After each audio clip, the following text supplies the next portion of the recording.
Mon invité aujourd'hui, Alain Decaux, homme de lettres, homme d'histoire, homme de radio, homme de télévision, et l'homme tout court.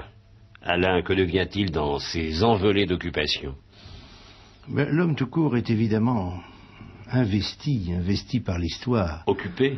Oui, investi, parce que réellement l'histoire est autour de moi, elle gouverne ma vie. Alors quand on me dit est-ce que vous avez un hobby, je dis bah oui, l'histoire, parce que finalement c'est toute ma vie. Mais l'histoire seulement, qui ne laisse plus aucune place au reste. Mais que serait-ce d'ailleurs le reste? Ben voilà, c'est que l'histoire c'est tout, parce que celui qui s'intéresse à l'homme fait de l'histoire, parce que l'histoire ça n'est pas simplement de raconter la vie des hommes du passé en s'arrêtant à un moment donné. Moi j'estime que quand je raconte ou quand vous me racontez une histoire qui s'est passée il y a 1 heure, c'est déjà de l'histoire. Alors finalement c'est toute la vie l'histoire. Alain Decaux, on ne compte plus vos livres, on ne compte plus vos titres, on ne compte plus vos médailles. Vous avez été inventé, on le sait, pour l'audiovisuel. Je ne dis pas par l'audiovisuel parce que vous auriez existé sans lui. Mais tout de même, c'est une belle aventure et je me demande si vous en êtes totalement conscient. Car par le livre, vous venez chez le lecteur et par la télévision, vous vous imposez dans tellement de foyers qu'on finit par croire et par admettre que vous êtes l'ami de tellement de gens. Ben justement, l'ami, c'est ce que j'essaye d'être. Et quand on m'écrit, et ça arrive assez souvent, les gens m'écrivent souvent « cher ami ». Et alors ils expliquent au premier paragraphe de leur lettre en disant « pardonnez-nous, on vous dit cher ami parce qu'au fond vous êtes un ami. Vous venez 1 fois par mois à la maison, on est là en famille, et puis vous arrivez pendant 1 heure, vous passez 1 heure avec nous, alors vous êtes un ami. » Et si vous voulez, vous avez parlé de l'audiovisuel à l'instant. Et c'est vrai que, au fond, ma vie s'est ordonnée par et autour de l'audiovisuel. Et quand j'y réfléchis, d'ailleurs, je me dis que je suis un petit peu venu de ce siècle de l'audiovisuel, parce que je ne suis pas finalement tellement un écrivain qui un beau jour a décidé de faire de l'audiovisuel. Je suis quelqu'un qui a voulu faire les choses en même temps. Il se trouve que j'ai commencé jeune à écrire. J'avais 22 ans quand j'ai publié mon premier livre d'histoire, mais j'ai fait ma première émission historique à 25 ans. Tout ça c'est fait en même temps, si vous voulez. Et moi, quand je pense à mon enfance, c'est pas la télévision, bien sûr, mais c'est la radio. Quand je travaillais, quand je préparais mon bac, quand je préparais mes examens, il y avait un poste de radio. La radio, je suis de la génération qui a été absolument accompagnée par la radio. Alors, le jour où j'ai voulu m'exprimer, puisque ça c'est une chose qu'on a en soi, on a envie de s'exprimer, bon, je voulais m'exprimer, au fond j'ai voulu m'exprimer parallèlement, aussi bien par le livre que par la radio. La télévision est venue après pour une raison bien simple, c'est qu'elle est venue après. Mais pourrait-on aller jusqu'à dire que les autres historiens qui n'ont pas, comme vous, la chance d'avoir ces moyens d'expression que sont la radio et la télévision sont un peu pauvres, justement, de moyens? Non, pas du tout, parce que... Et plus enrichis peut-être par leur silence. Oui, c'est possible, n'est-ce pas? Je ne pense pas qu'on puisse faire de comparaison entre des gens qui n'ont pas choisi. Il se trouve que tout de même j'ai choisi ce destin. Il se trouve que le destin a bien voulu aussi me choisir, parce qu'on peut choisir et puis ne pas être choisi. Bon, il se trouve que les deux choses se sont retrouvées. Bon, j'ai des confrères pour qui ça n'était même pas envisageable, qui n'y ont pas pensé une seconde, qui ne, mon Dieu, ne pensent pas qu'il soit utile de s'exprimer autrement que par le livre. Eh bien, je pense que les deux choses sont parfaitement normales. Mais Alain Decaux, vous avez vite compris que vous étiez accordé à cet instrument? Parce que j'en avais tellement envie. Je dois dire que c'est vrai que... Mais l'envie ne suffit pas. Ah oui, mais... Que de gens qui ont envie. Oui, mais je pense que s'il faut d'abord en avoir envie. Alors moi, j'en avais très envie. Il faut aimer. Voilà, la radio, je tournais autour. Étant encore tout enfant, j'allais visiter un poste de radio. Étant au lycée, je suis allé voir un poste de radio. J'ai fait des pieds et des mains. Il y avait un petit journal dans ma classe, un petit journal qui tirait à quelques exemplaires, et bien qui était naturellement dactylographié, n'est-ce pas? Et je suis venu dans un poste de radio comme reporter parce que je voulais visiter ce poste de radio. Ça me passionnait. Donc j'avais envie absolument de faire de la radio. Comme en plus j'étais passionné d'histoire, je me suis dit, ben voilà, faire de l'histoire et faire de la radio, c'est merveilleux, ce serait merveilleux. Et le sort a voulu que j'ai pu en faire. On pourrait donc dire, et cela est valable pour tous les domaines, que ceux qui aiment vont nécessairement réussir et que ceux qui veulent réussir ne sont pas nécessairement aimés. Écoutez, je crois, c'est peut-être une vision un petit peu optimiste des choses, mais je crois quand même que quand on veut vraiment à fond, mais de toutes ses forces, quand on ferait n'importe quoi, oui. Quand on serait vraiment, on met toute sa volonté dans quelque chose, on y arrive. Je pense. Moi, j'ai vraiment mis toute ma volonté pour faire de la radio. Mais vous pensiez que vous en arriveriez à ce point-là? D'abord, je ne sais pas, vous savez, j'aime pas beaucoup non plus le mot arriver, il est arrivé, mais non, mais ça n'est pas dans ce sens-là que oui, je le donne. Oui. J'espère au contraire que c'est la moitié du chemin. On ne sait jamais quand on commence à exercer un métier, on ne sait jamais quand on se lance dans l'aventure d'un métier, surtout un métier comme les nôtres, qui sont des métiers où tout peut se dévier suivant une voie ou une autre, changer, tout, on ne peut pas... Au départ, quand on entre dans l'administration, c'est tracé, on entre comme petit employé et on peut rêver en se disant un beau jour je serai secrétaire général du ministère, pourquoi pas. Bon, mais dans nos métiers on ne peut absolument pas se dire dès le départ voilà je vais quelque part, je vais y arriver. Je ne me figurais même pas où j'irai. Bon, j'espérais pouvoir écrire un certain nombre de livres, je l'ai fait. J'espérais pouvoir m'exprimer à la radio, je l'ai fait, puis à la télévision. Mais je ne pouvais pas me dire mon but c'est ça. Je ne savais pas quel était mon but. Car il faudrait être tout de même très précis. Beaucoup viennent chez les gens. Mais encore, faut-il être reçu? C'est cela, je crois, l'important. Oui, alors là, évidemment... Donc c'est une dimension supplémentaire, c'est autre chose. Oui, c'est vrai qu'il faut être reçu, et notamment, surtout, disons, dans nos métiers, la chance, justement, pour moi, est que peut-être on veut bien penser que je suis reçu, justement, et ça, c'est une chance. Et ça c'est quelque chose qui existait. Pourquoi est-ce que ça existait? Ça ne se prépare pas dans une école. Alors, justement, à propos de reçu, vous n'avez pas été reçu à l'Académie française. L'avez-vous ressenti comme un échec? Remarquez à 2 voix près. Oui, et une première fois. Oui, je ne l'ai pas ressenti comme un échec. Parce que je n'ai pas été battu. Vous savez, il y a eu élection blanche. Par conséquent, personne n'a été élu ce jour-là. Et comme vous venez de le rappeler, en effet, il s'en fallait 2 voix. Pour le fauteuil de Marcel Pagnol, je crois. Oui, c'était pour le fauteuil de Marcel Pagnol. J'aurais bien aimé quand même faire l'éloge de Marcel Pagnol, parce que c'est un homme pour qui j'avais une immense admiration. Et si vous vouliez, et vous voulez encore rentrer à l'Académie française seulement pour prononcer le discours? Ah, ben voilà. Certains, vous savez, c'est une belle page d'écriture. Oui, vous pouvez dire aussi que je pourrais l'écrire, ce discours, sur Marcel Pagnol. Mais maintenant, j'ai des souvenirs merveilleux de Marcel Pagnol, parce que, vous savez que Marcel Pagnol, dans la dernière partie de sa vie, s'est passionné pour le masque de fer. Et d'ailleurs, il a dit une chose qui laisse rêveur, parce que il était tellement passionné pour le masque de fer à la fin de ses jours, qu'un jour il a dit « Je resterai par le livre que j'ai consacré au masque de fer ». Il restera, c'est évident, mais il n'est pas certain que ce soit uniquement par le livre qu'il a consacré au masque de fer. Nous avons beaucoup parlé du masque de fer avec Marcel Pagnol, et c'est un homme que j'aimais beaucoup. Mais peut-être restera-t-il aussi par les mathématiques.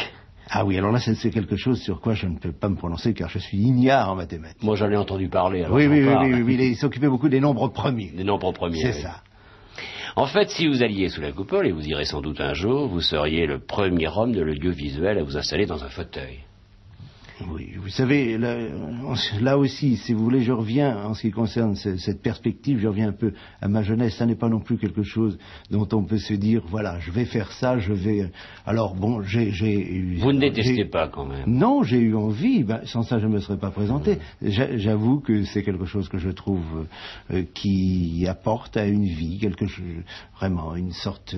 Bon, pourquoi pas dire le mot, une sorte de couronnement, oui, pourquoi pas. Alors, je l'ai souhaité, ça ne s'est pas fait. Je dois dire qu'actuellement, je n'y pense pas jour et nuit, parce que j'ai le caractère ainsi fait que dans ma vie, il y a eu des choses qui n'ont pas marché. Quelles sont les vies heureusement d'ailleurs. Heureusement. Eh bien, les choses qui n'ont pas marché, bien, je les accueille avec une sorte de, non pas de bonheur, ce serait beaucoup dire, mais je suis pas, ça ne m'atteint pas, les choses ne m'atteignent pas, c'est assez curieux. J'ai un caractère heureux, c'est ce que me dit mon entourage en général. Que représente pour vous l'histoire, Alain Decaux? Vous m'avez dit tout à l'heure qu'elle était toute votre vie, qu'elle avait bercé votre enfance presque. Oui, parce que, au fond, l'histoire, je l'ai rencontrée quand j'étais tout jeune, très oui, mais à quel âge? Je peux déterminer l'âge, à 11 ans. À 11 ans... 11 ans, c'est précis. Oui, oui, c'est précis. C'est parce que, à 11 ans, mon grand-père m'a apporté mon premier livre d'Alexandre Dumas. Alors j'ai ouvert ce livre, je n'avais jamais lu Alexandre Dumas. Et j'ai lu. C'était le Comte de Monte Cristo, il y avait 6 volumes. J'avais, il faut dire, l'appendicite. Par conséquent, j'étais couché, et pendant une semaine, j'ai lu le Comte de Monte Cristo. Alors j'ai tout de suite réclamé d'autres Dumas, et alors ça a été toute la kyrielle, les Trois Mousquetaires, etc., de Montsoreau. Et à travers Dumas, je découvrais un passé. Je ne découvrais pas l'histoire, parce que Dumas, c'est à partir de l'histoire quelque chose de merveilleux, mais ça n'est pas de l'histoire. Mais à travers Dumas, j'accédais au passé, c'est-à-dire à autre chose, à ce qui a été avant nous. Et surtout, Dumas me mettait en contact avec des hommes de chair, des hommes de sang, des hommes dont je me disais, ils sont comme nous. Au fond, quand je voyais D'Artagnan chez Louis XIII, je me disais, il pourrait y avoir un D'Artagnan aujourd'hui. Et j'avais une envie folle, tout à coup, de pénétrer à fond dans ce passé. Et alors, la deuxième démarche, ça a été, je crois que j'avais 14 ou 15 ans, ça a été de me dire, mais qu'est-ce qu'il y a de vrai dans Dumas? C'est pas parce que pendant 4 ans j'ai lu des Dumas, mais... Vous posiez la question. Et je me disais, mais qu'est-ce qu'il y a de vrai dans Dumas? Alors, j'ai voulu lire des historiens. C'est donc à cette époque-là que j'ai commencé à lire les historiens, et alors que cette passion s'est confirmée, mais cette fois-ci, à partir de quelque chose qui n'était pas du roman. Vous dites, Alain, que cette histoire pourrait être d'aujourd'hui, ou du moins que les personnages pourraient être d'aujourd'hui. En admettant que le président de la République, Valéry Giscard d'Estaing, et Louis XIII, qui pourrait être D'Artagnan en ce moment. Historien peut-y penser? Oui, pourquoi pas? Ce serait un jeune homme, puisque D'Artagnan était un jeune homme inconnu, un tout jeune homme qui arriverait avec une lettre de recommandation et qui, tout à coup, à qui il pourrait arriver des choses étonnantes. Et vous croyez que c'est impossible? Ça, c'est très possible. Et l'histoire, elle est parallèle à votre existence? L'histoire que vous racontez, celle que vous racontez et celle que vous voulez raconter? Elle est parallèle à mon existence dans ce sens que, quand je me lève le matin, je sais que je vais m'occuper d'histoire dans la journée. Une tâche ou une autre va requérir mon temps, mon attention, ou bien ce jour-là, je m'occuperai de préparer une émission, cette émission de télévision, ce sera de l'histoire, ou bien je m'occuperai de préparer une émission de radio, et ce sera de l'histoire, ou bien j'écrirai un article d'histoire, ou bien alors je travaillerai au chapitre en cours du livre que j'ai toujours en cours, sauf en ce moment, j'en ai pas en ce moment. C'est un blanc pour vous? Oui, parce que quand j'ai fini un livre, je reste toujours 3-4 mois sans me mettre dans un autre. Là, si vous voulez, je m'accorde non pas des vacances, mais je m'accorde un palier.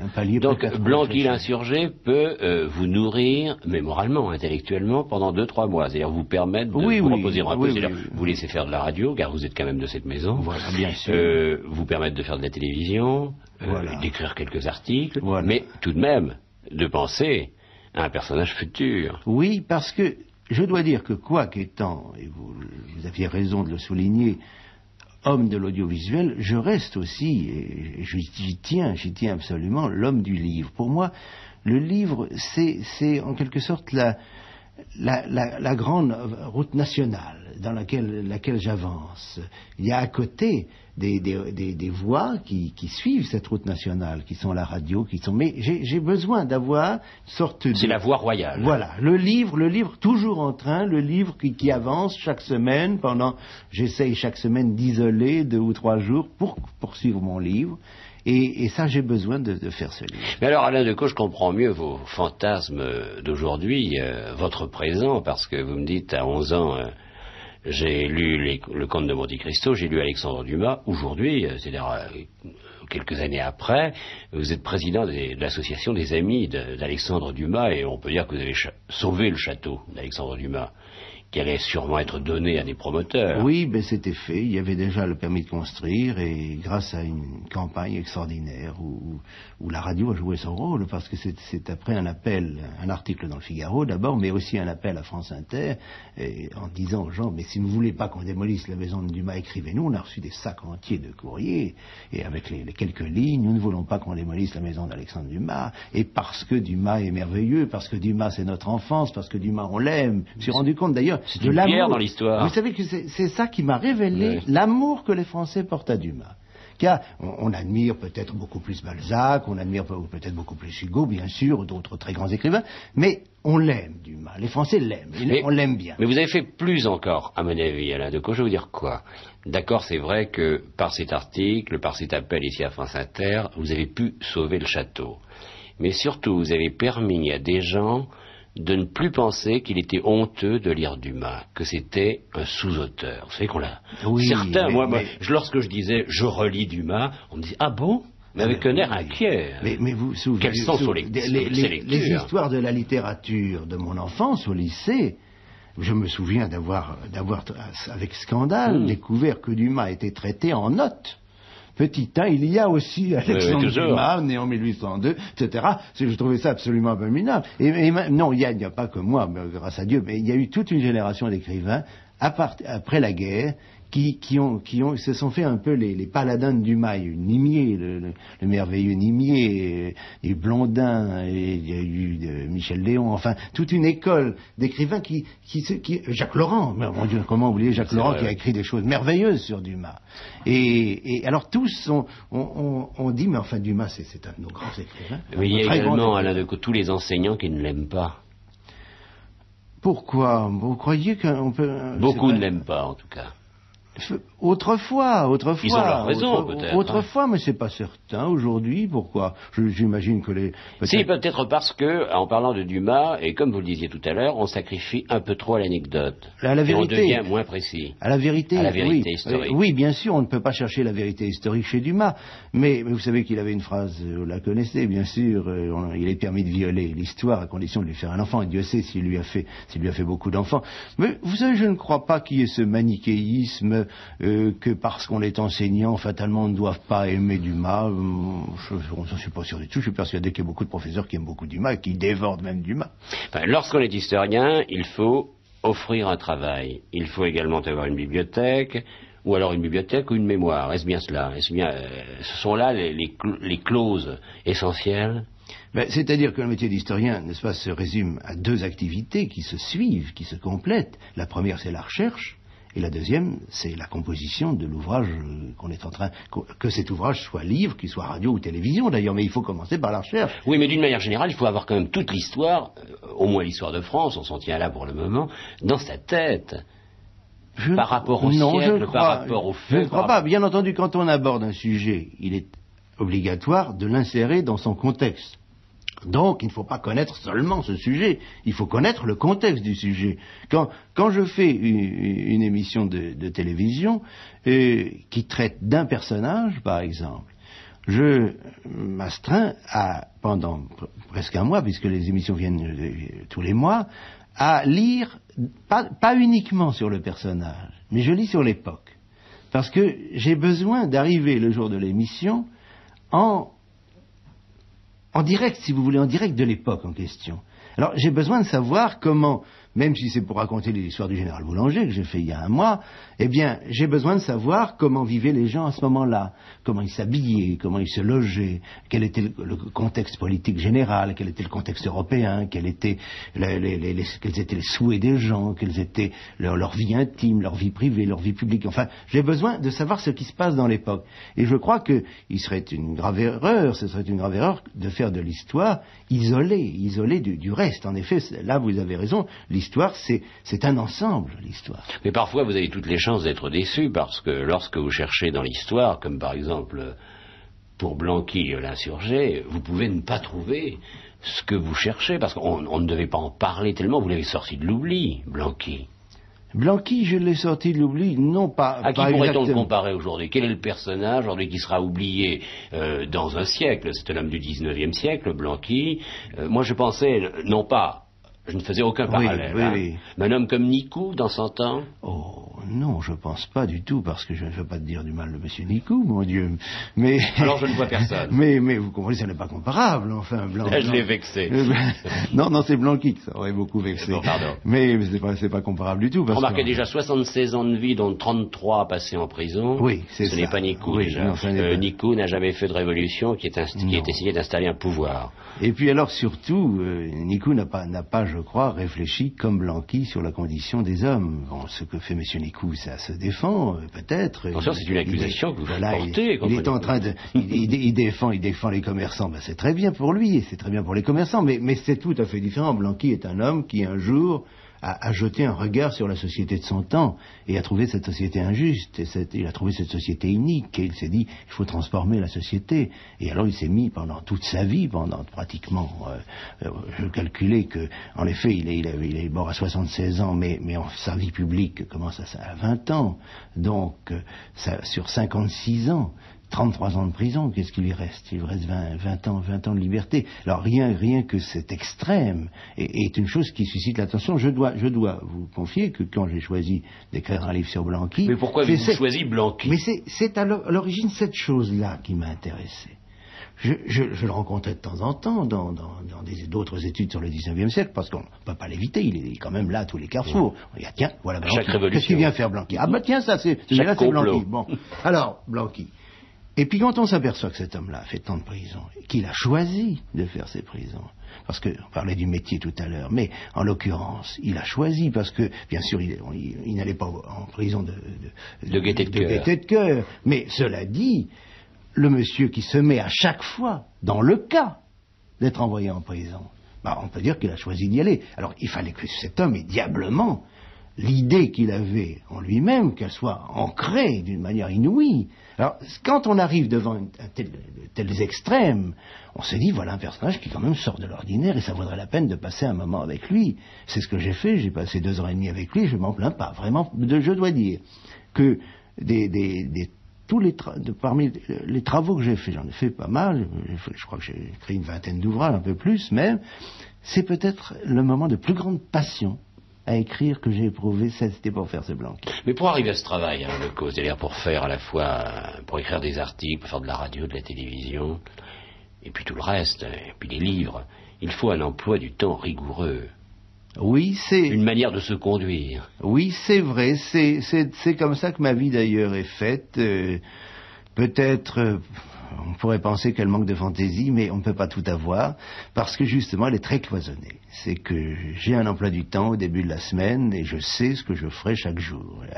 Et je sais que je garderai mes plages de livres tel et tel jour, que ce jour-là je ne me laisserai pas prendre, que ce jour-là on ne pourra pas m'avoir avec autre chose, qu'en revanche il me faudra tant de temps pour préparer mon émission de télévision, ce sera donc à tel et tel moment.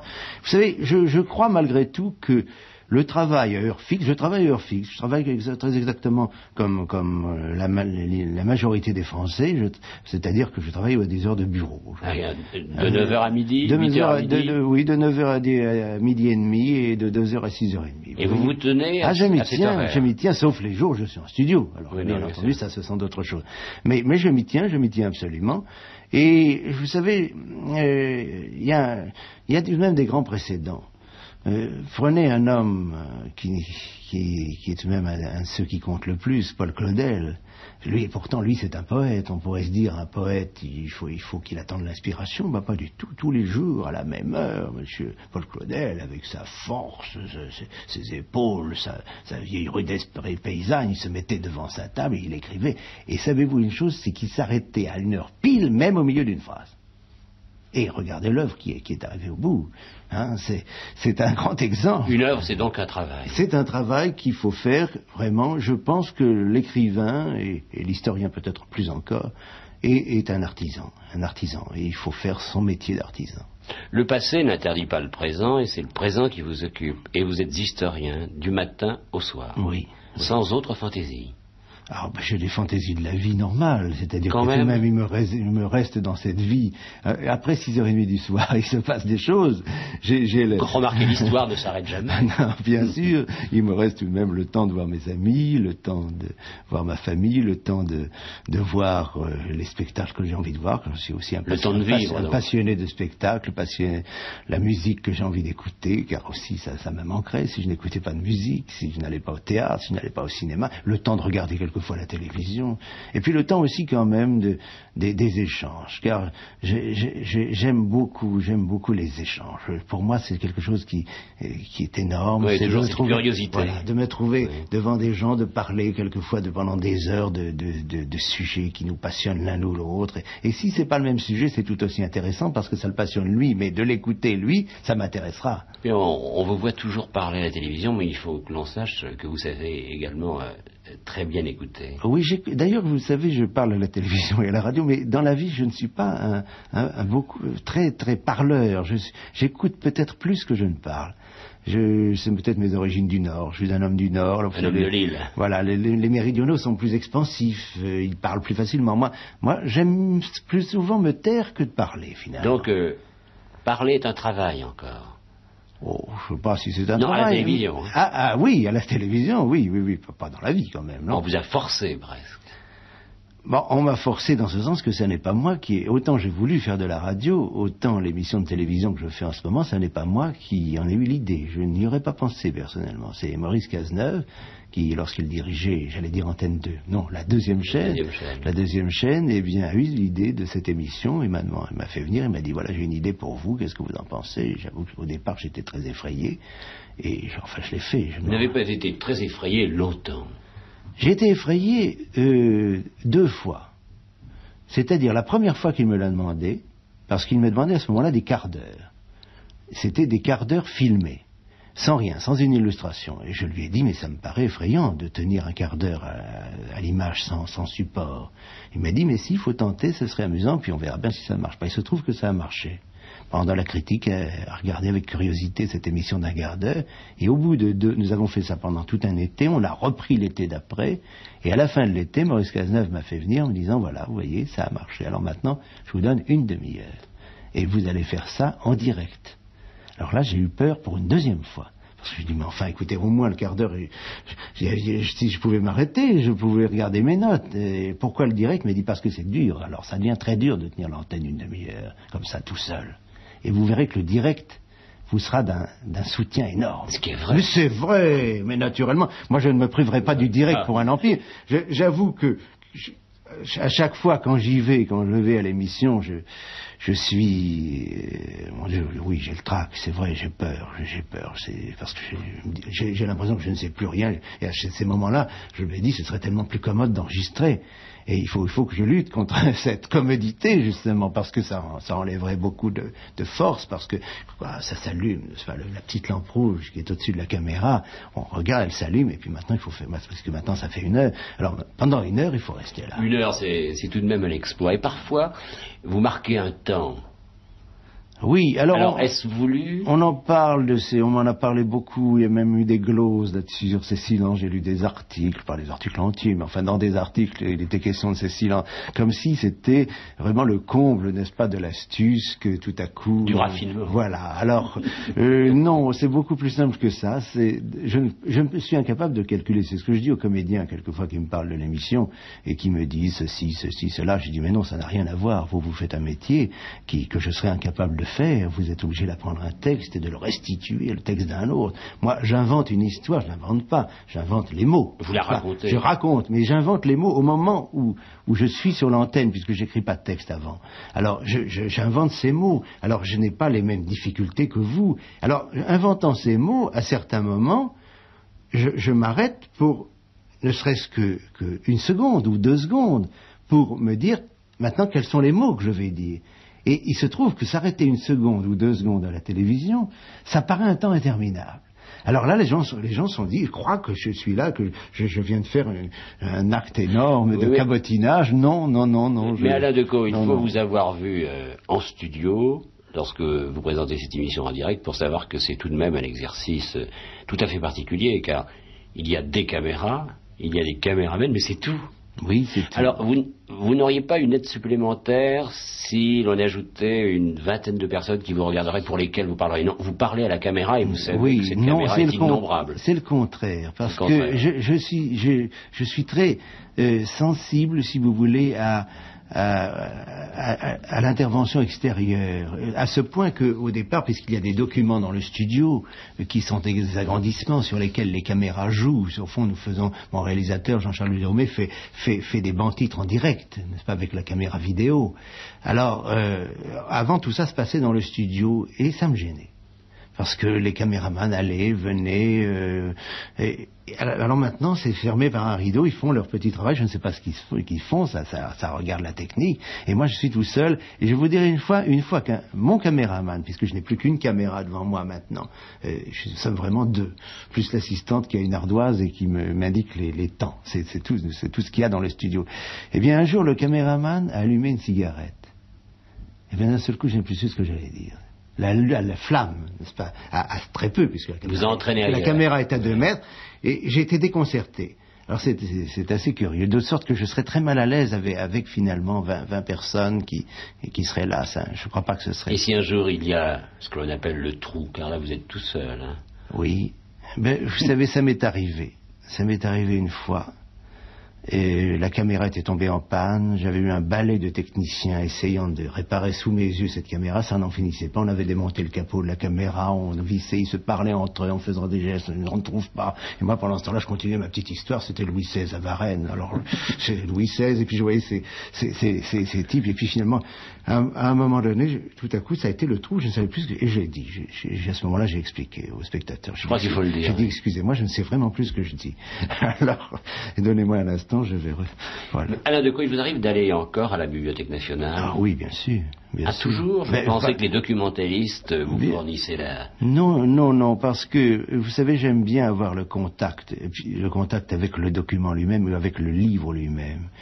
Pour des travaux matériels, bien sûr, de copie, il est utile d'avoir un documentaliste, ça permet de gagner beaucoup de temps. Mais ce que l'on pourrait appeler, pour reprendre un mot de télévision ou de cinéma, le repérage. Oui.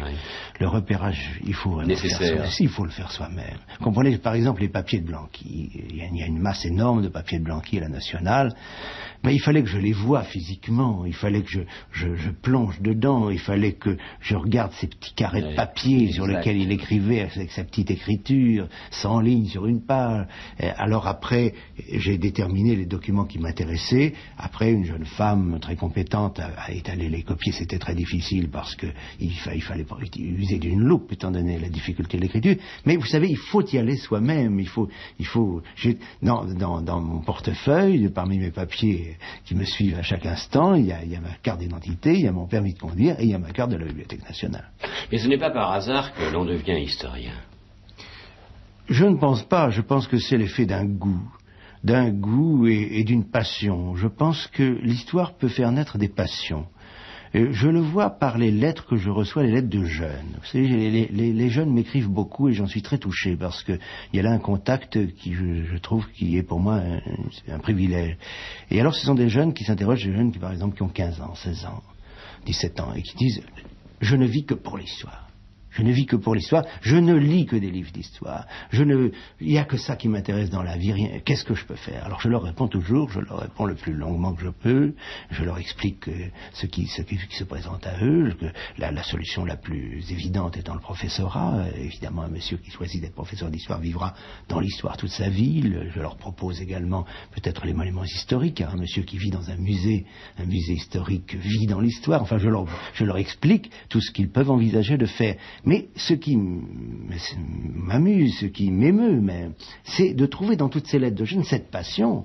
Je ne sais pas ce qu'un mathématicien reçoit comme lettres. Il est possible, c'est même probable, c'est même certain qu'ils reçoivent les mêmes lettres en disant « Moi, il n'y a que les maths qui m'intéressent ». Moi, je reçois des lettres comme ça de gens. Et c'est pourquoi je sens que l'histoire fait naître une passion. C'est ce qui s'est passé pour moi, en tout cas. Mais vous vous posez encore cette question, enfin la question que vous vous posiez lorsque vous lisiez le conte de Monte Cristo. Tout cela est-il vrai ? C'est-à-dire la question qui oblige à vérifier, à revenir en arrière, à aller sur le terrain, à chercher des témoins. Oui, parce que, n'est-ce pas, dès qu'on aborde un sujet, et c'est là qu'on s'aperçoit que l'histoire, si elle tente à être une science, elle y tend. Est-elle? Mais elle ne fait que tendre à être une science, elle ne l'est pas vraiment, parce que il reste quantité de problèmes sur lesquels on pourrait proposer plusieurs solutions, tout aussi valables les unes que les autres. Alors là, vraiment pour que ce soit une science, il faudrait qu'il y ait une seule, l'unique la solution. Ben là, il y en a souvent plusieurs. Par ailleurs, il y a aussi la personnalité de celui qui écrit l'histoire. Vous savez, tous les sujets ont été traités par plusieurs historiens, sauf quelques rares sujets, mais en général, on va à la nationale, on regarde au fichier, tel personnage, on va trouver 10 livres. Alors, on les prend, ces 10 livres, et on se perçoit qu'aucun ne traite le sujet pareillement. Non pas dans les faits sont les mêmes, mais dans l'interprétation qu'ils donnent des faits, eh bien, chacun est fatalement tenu, chacun est provoqué par ce qu'il sent lui-même, par ce qu'il est, par ce à quoi il aspire. Mais Alain Decaux, lorsqu'on a devant soi tout le matériau, l'on a tous les documents, on n'est pas tenté parfois d'ajouter, d'abuser. Vous savez, ce serait très malhonnête. Moi, je ne crois pas beaucoup à l'objectivité, c'est un petit peu la tarte à la crème, l'objectivité de l'histoire, bon, je ne crois pas beaucoup à l'objectivité. Chacun reste tel qu'il est. Bon, et alors donc il écrit comme il est lui-même. Mais, cela dit, je crois à l'honnêteté. Parce que, vraiment, l'historien qui arrive en étudiant les sources, qui s'est plongé dans les archives, dans les documents, qui arrive à une certitude, à sa certitude, c'est peut-être pas la certitude, mais c'est sa certitude, qu'il arrive à une certitude, la sienne, sur un événement donné, et qui serait tenté de déformer sa propre certitude pour le plaisir de faire je ne sais quoi, de s'amuser, de faire quelque chose de plus brillant, ou bien de tromper en somme le lecteur, mais c'est pas admissible. Alors non, on ne le fait pas, vous savez, il n'y a pas beaucoup d'historiens malhonnêtes. Il y en a même, moi j'en connais pas. Mais les historiens qui se disent seuls historiens, vous reconnaissent-ils comme un des leurs? C'est-à-dire ces historiens qui ne font pas de la radio, de la télévision? Vous savez, ça dépend. Ils doivent vous jalouser.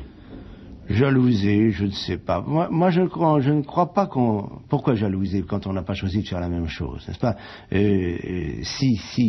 On peut jalouser quand on fait très exactement la même chose et qu'on n'est pas arrivé au même propos, qu'on n'est pas arrivé plutôt au même résultat.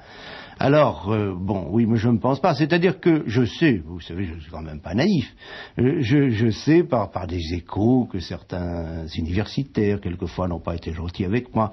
Moi, j'ai pas été non plus toujours très gentil, je dois le dire, avec certains professeurs, parce que toujours à cause de ces lettres que je reçois, des lettres de jeunes qui me font des confidences, qui me disent, mais pourquoi? Mais alors que nous voyons que l'histoire est tellement passionnante, pourquoi notre heure d'histoire au lycée est-elle si ennuyeuse? Ça sont des choses que je supporte mal. Cela dit donc, il y a peut-être eu de part et d'autre un peu d'irritation. Certains ont peut-être été irrités contre moi. Moi, j'ai été irrité contre eux. Mais je crois qu'on est en train un petit peu d'enterrer la hache de guerre. Oui, je crois. Parce que il y a de plus en plus finalement d'universitaires qui me témoignent de l'amitié, de l'intérêt, qui ont tout de même l'impression que nous faisons la même tâche finalement. Nous la faisons différemment. Bon, eux écrivent des travaux d'érudition qui sont souvent admirables, n'est-ce pas, par tout ce qu'ils représentent de recherche, parce qu'ils représentent d'acquis. Lire une thèse, moi j'en lis des thèses, c'est merveilleux quand on pense que ces gens-là ont mis au minimum 10 ans pour écrire une thèse, souvent plus. C'est une partie de leur vie. Alors, évidemment, c'est pour l'histoire, c'est le service de l'histoire. Alors ces thèses permettront de faire avancer l'histoire. Ces travaux sont importants, mais ces travaux ne sont pas destinés à ce qu'on peut appeler le public.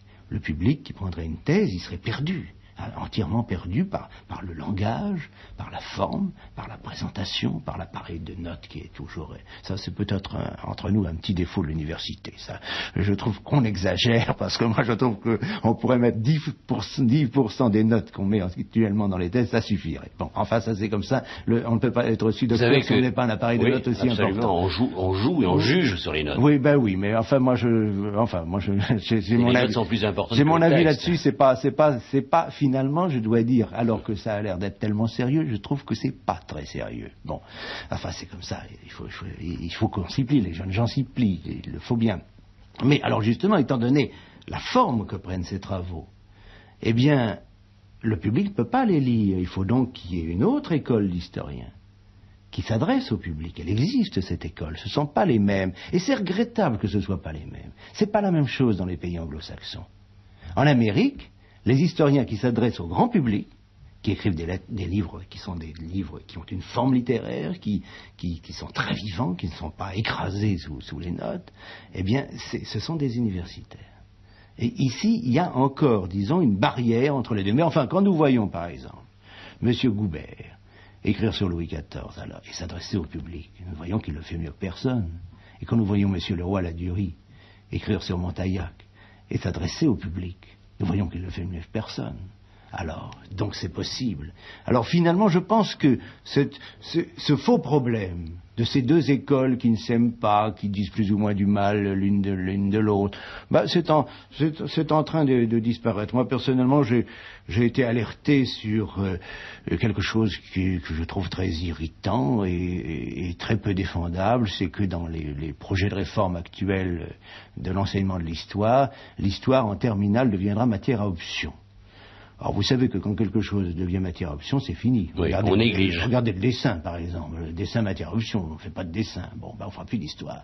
Je trouve ça extrêmement préjudiciable. Je l'ai écrit dans un article. J'ai dit que je ne comprenais pas. Et j'ai eu la satisfaction de voir que des enseignants me remerciaient, me dire vous livrez le combat à nos côtés. Mais alors il n'y a pas de raison. Enfin, je reviens à ce que je disais tout à l'heure. On aime l'histoire les uns et les autres. On la sert d'une manière différente, mais on la sert. Alors vous avez parlé tout à l'heure de Leroy-Ladurie, ce très beau livre, en effet, Montaillou, village occitan, où il y a Pierre-Jacques Hézélias, le Cheval d'Orgueil, il y a Claude Manceron. Ce sont pour vous d'autres historiens? Non, ce sont des historiens. Ce sont les mêmes historiens, mais qui écrivent chacun d'une manière différente. Chacun à sa manière, bien sûr. Manceron est différent, lui aussi, n'est-ce pas? Manceron a inventé, a imaginé cette fresque extraordinaire qui est ces hommes de la Révolution. On n'avait pas fait ça avant lui. Au détail près. Il est en train de faire un chef-d'œuvre. Il est en train de faire le chef-d'œuvre de notre siècle, la grande œuvre historique de notre siècle. Il est courageux, parce que se lancer, n'est-ce pas? Il n'en est qu'au 3e volume, mais je crois qu'il ne sait plus combien il va en faire. Il en a encore 8. Il en avait promis 8, je crois. Il en fera donc plus. Il devrait lui rester 5. Non, mais il en fera plus. Il en fera plus. Oui. Dans son dernier volume, il annonce qu'il est obligé c'est vrai. D'aller plus loin, oui. Il vous arrive, Alain Decaux, de relire Le Nôtre, Michelet? Oui, mais bien sûr, Michelet, vous pensez bien. On s'inspire quand même. Mais oui, parce que, vous comprenez, Michelet, c'est un visionnaire. Alors, je crois que les historiens ont besoin d'aller de temps en temps se recharger leurs accus chez le visionnaire Michelet. Ce qu'il y a d'extraordinaire avec Michelet, c'est finalement qu'il a écrit sur des sujets pour lesquels on n'était pas tellement informé de son temps. Lui-même était un grand chercheur. N'oubliez pas tout ce qu'il a fait aux Archives nationales. Il a vraiment travaillé énormément. Mais enfin, les études historiques ont fait des pas de géant après lui. Et on s'aperçoit malgré qu'il ait écrit sans être toujours bien informé, il se trompe très rarement. Ce qui a pallié l'insuffisance de la documentation, ça a été le génie, tout simplement. Car il y a aussi besoin de génie, quelquefois, chez certains historiens. Il vous arrive de relire votre premier ouvrage, c'était, je crois, Louis XVII retrouvé. Oh non, je ne le relis jamais. Mais pourtant, c'était le commencement de... Oui, mais non pas d'une carrière, c'est pas joli le mot carrière, mais le commencement d'une vie. Oui, ça a été mon premier livre. Vous pensez et puis c'est bien une rencontre. Ça a compté beaucoup pour moi. Là, j'ai jeté sur le papier une préoccupation de mon enfance aussi. Finalement, vous allez dire que mon enfance joue un grand rôle. C'est peut-être vrai. Joue un rôle pour tous. Pour tout le monde, oui. Alors finalement, comme j'étais très jeune, je m'étais intéressé à ce problème de Louis XVII, comme beaucoup de gens. C'est agaçant, c'est exaspérant, c'est entièrement gratuit. Ça ne sert absolument à rien. Mais quelquefois, je crois qu'il faut des choses gratuites dans la vie, des choses qui n'ont aucune importance. Ça n'a aucune importance. Mais vous savez, une fois, j'étais au dossier de l'écran et pour le problème d'Anastasia, autre problème qui n'a aucune importance. Et nous avions un historien américain qui était là.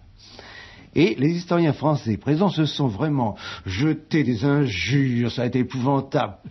Là, le problème Pétain n'était rien à côté d'Anastasia, n'est-ce pas? On leur aurait proposé la guerre d'Algérie, ne se serait pas battu autant que pour Anastasia. Et les Américains regardaient ça, et à la fin, quand on est allé dîner tous avec lui, et Jameau, et il nous a dit, mais comment pouvez-vous vous passionner pour quelque chose qui n'a aucune importance? Et je lui ai répondu, mais c'est peut-être le propre des Français. les Français facilement se passionnent pour les choses qui n'ont pas d'importance. Alors Louis XVII, ça n'avait pas d'importance, mais alors ça m'a amusé, ça m'a irrité pendant toute mon adolescence. Alors bon, le premier livre que j'ai eu envie d'écrire, c'était là-dessus. Bon, je n'écrirai plus aujourd'hui. On ne va pas se lancer dans l'histoire de Louis XVII parce qu'il nous faudrait des années. Non. Surtout avec vous allez tenir le micro pendant quelques douzaines d'heures. Mais simplement une question, y a-t-il aujourd'hui un descendant de Louis XVII? Non, on ne sait pas. Non, en fait, non, c'est Decaux qui parle. Oui, oui. Non, je ne le sais pas personnellement.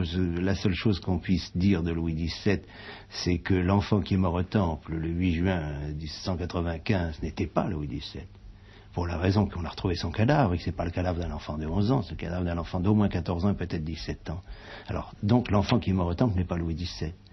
On ne sait strictement. Donc, tout le reste est possible. On ne sait strictement rien de plus. Alors que de points d'interrogation. Mais ce qui est intéressant par rapport à Louis XVII, c'est cette rencontre que vous avez eue avec Sacha Guitry. Parce qu'on peut dire qu'il vous a aidé pour la publication de ce livre. C'est vrai. Mais vous savez que là aussi, Sacha Guitry était un passionné d'histoire.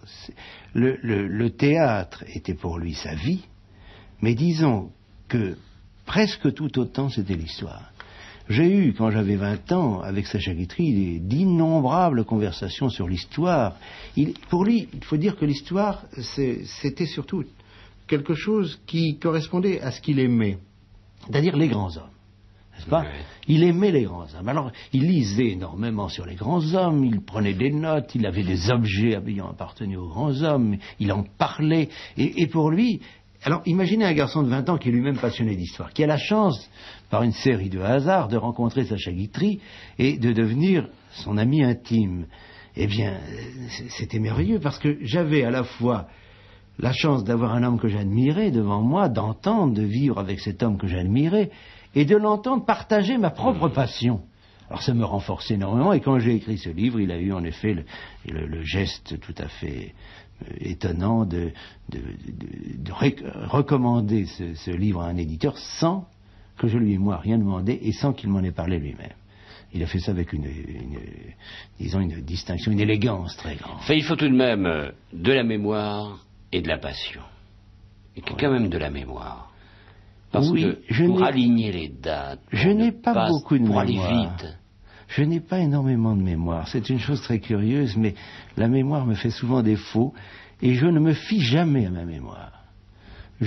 Quand j'écris quelque chose, j'ai beau avoir par exemple une citation dans la tête ou une date dans la tête, il y a à chaque fois une sorte de petit contrôle parallèle qui se fait et je me dis attention, ça ne doit pas être ça. Et je vérifie.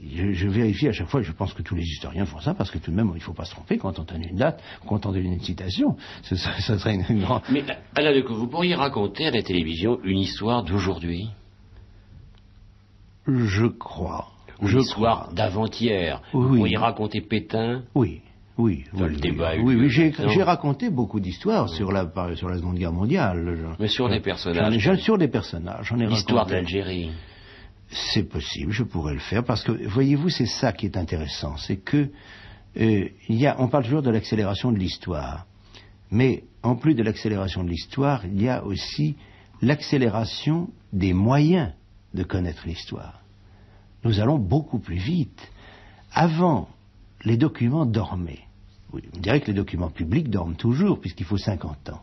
N'est-ce pas, avant d'aller aux archives nationales, il faut que ça passe 50 ans. Mais il y a tous les autres documents. Et il y a les témoignages. Or, autrefois, il y avait un réflexe. C'est que les témoins d'une histoire, quand on allait les voir, ne voulaient pas en parler. Et même quand ils avaient écrit leurs mémoires, les mémoires ne paraissaient pas de leur vivant. Ils mettaient ça dans un coffre en disant c'est pour paraître après ma mort, c'est pour paraître... Bon, ils avaient une sorte de respect humain par rapport à l'événement historique qu'ils avaient vécu. Et maintenant, c'est différent. Et je pense que ça vient de l'audiovisuel. Parce que les gens ont acquis un réflexe complètement. Les gens ont l'habitude de voir sur l'écran des gens qui parlent de tout, à tout moment. On met un micro dans la rue, et on interroge une dame, on dit « Madame, qu'est-ce que vous pensez de l'éducation sexuelle ?» Et elle répond. Eh bien, maintenant, si moi, historien, pour un sujet d'histoire contemporaine, j'en ai traité pas mal, je vais voir maintenant des témoins. Eh bien, les témoins me répondent. Ils n'auraient pas répondu à mon père ou à mon grand-père. Voilà la différence. Et je pense que c'est pour ça, prenez le 13 mai 58, vous parliez d'Algérie. Le 13 mai 58. Eh bien, vous avez eu 2 livres qui sont parus l'année suivante. Le livre des frères Bomberger, oui. Les 13 complots du 13 mai, et le livre de Tournoux, Secret d'État. Vous me direz comment? Ils ont fait un livre 1 an après. Mais aujourd'hui, ben, je les ai relus. Ils sont valables. Donc, ils ont réussi à faire un livre 1 an après l'événement, alors que maintenant, presque 20 ans après, nous nous rendons compte que déjà, ce qu'ils avaient fait était de l'histoire. Mais Alain Decaux, un homme mériterait, je crois, votre curiosité, c'est Louis-Ferdinand Céline. Ah oui, je l'ai lu, j'ai beaucoup d'admiration pour lui. J'aimerais vous l'écouter raconter. Oui, oui, c'est un peu loin finalement de ce que je fais, puisque moi je m'occupe des personnages historiques, des personnages de l'histoire. Tout personnage qui est entré dans l'histoire devient historique. C'est un écrivain, mais il est certain qu'il est entré dans l'histoire. Et quand il a écrit D'un château l'autre, n'est-ce pas, Sigmaringen, vu par Louis-Ferdinand Céline, mais c'est un prodigieux témoignage. Évidemment, il faut faire attention. Il faut dire qu'il y a la verve inouïe de Céline. Et attention, il a pu peut-être un tout petit peu, justement, cette verve a pu l'emporter. Mais si on le prend justement en faisant attention, si on cherche le climat de Sigmaringen, on a 20 volumes sur Sigmaringen. Tous les gens qui ont été à Sigmaringen ont écrit leur mémoire. Bon. Tous, oui. Alors tout le monde, il y a eu des historiens, etc. Bon. Mais s'il n'y avait pas le livre de Louis-Ferdinand Céline, ça manquerait parce qu'on comprend bien mieux. Le jour où vous n'aurez plus la télévision, vous accepterez une chaire en Sorbonne? Non, d'abord je n'ai pas les diplômes qui me donneraient accès à cette chaire, et puis enfin ça n'est pas... Il faut encore des diplômes, c'est vrai. Oui, oui, bien sûr. Et puis enfin peut-être... Le talent ne suffit pas. Lorsque je ne ferai plus de télévision, eh bien je ferai peut-être davantage de livres, et voilà ce que c'est que d'avoir plusieurs cordes à son arc historique. Alors justement, là, il y a ce livre, ce dernier né, Blanqui, l'insurgé. Avait-il vraiment des dons, Blanqui? Aurait-il pu devenir, s'il n'avait pas été porté par le complot, aurait-il pu devenir un homme d'État? Oui, sûrement. Vraiment? Sûrement. Et c'est pour ça que on regrette. Il frôle le pouvoir tout le temps et il n'y arrive jamais. Il ne veut pas, peut-être. Mais il ne veut pas parce qu'il est intraitable. En 48. En 48, ce sont tous ses amis qui sont au pouvoir, les conspirateurs de 1839, tous ceux qui ont conspiré avec lui, ils sont au pouvoir en 48. Eh bien, il préfère ne pas monter dans la voiture, ne pas entrer dans le circuit, parce qu'il veut rester là, il veut voir si on ne va pas trahir la République. Et puis, comme il juge qu'on trahit la République, eh bien, il essaye d'attaquer cette République, et il envahit le Palais Bourbon avec le peuple. On pourrait donc dire qu'il a choisi l'échec. Il a choisi l'échec. Il s'est confondu mais avec une idée. En 70, la même chose. En 70, il n'avait qu'un mot à dire. C'était ses amis, encore une fois, qui étaient au pouvoir. Enfin, une partie de ses amis, parce que les autres n'étaient pas ses amis. Mais enfin, il en avait. Et bien là aussi, il a gardé ce rôle de critique, ce rôle. Et puis le jour où il s'est rallié à la Troisième République avec un enthousiasme total, dès le départ, dès le lendemain du 4 septembre. Et puis quand il s'est aperçu que le gouvernement appelé le gouvernement de la Défense nationale, qui était chargé de faire la guerre, c'était son nom, le gouvernement de la Défense nationale, eh bien, il n'y croyait pas à la guerre. Et qu'au fond, il faisait tout sauf faire la guerre. Alors il a pris du champ. Et de nouveau, il a envahi l'hôtel de ville. Mais il y a une descendance de Blanqui. Il y a des neveux, et justement, j'ai eu la chance de rencontrer ce neveu qui m'a communiqué les papiers de famille. Et ça, vous savez, pour un historien, il n'y a pas que les papiers officiels. Le nom a grandi des Blanqui. Ah oui, exactement. Et il est le symbole, Blanqui, de la lutte contre les misères, contre l'oppression. Il s'est confondu avec une idée, mais je voudrais savoir si vous, Alain Decaux, vous ne vous cachez pas derrière des idées lorsque vous parlez de tous ces hommes-là, qui sont de nature différente, de races, de classes différentes. Ben, vous savez, j'ai lu récemment, c'est fou ce qu'on apprend quand on lit des articles sur soi-même. Oui, c'est vrai, oui. On n'aurait jamais imaginé. Non, jamais. Alors j'ai lu que j'avais une tendance, c'était de rendre sympathiques tous les personnages que je traitais. Et c'était pas gentil sous la plume de celui qui l'écrivait, parce que c'était à propos de Ciano. Vous avez trop de tendresse. Oui, alors bon, il se trouve, c'est-à-dire que je pense qu'on ne peut pas vivre avec quelqu'un sans peu à peu le comprendre. Et quand on comprend quelqu'un, ben, on n'est pas loin tout de même d'avoir des faiblesses pour lui. Je ne mettrai pas sur le même plan Ciano et Blanqui. Mais cela dit, je suis parvenu à comprendre Ciano. Je ne l'ai pas aimé, mais je l'ai compris. Blanqui, ça a été davantage. Enfin, vous racontez Blanqui, bien parce que vous je l'ai aimé. Je crois qu'il faut aimer. Vous savez, on ne peut pas passer, comme je l'ai fait pour Blanqui, on ne peut pas passer 2 ans et demi avec un personnage sans avoir avec lui tout à coup une rencontre. S'il n'y a pas de rencontre, alors ça n'en vaut pas la peine. Mais un jour, Alain Decaux, vous écrirez un roman qui sera un roman de pure imagination? Non, jamais. D'abord, je n'ai pas d'imagination. Et ensuite, je trouve que l'histoire est le plus extraordinaire roman qui ait jamais été. Et si vous n'avez pas d'imagination, c'est que vous êtes un bon historien? Possible. Enfin, attention, je ne dis pas possible que je sois un bon historien, mais en tout cas, c'est une des qualités pour être un bon historien. Merci Alain Decaux.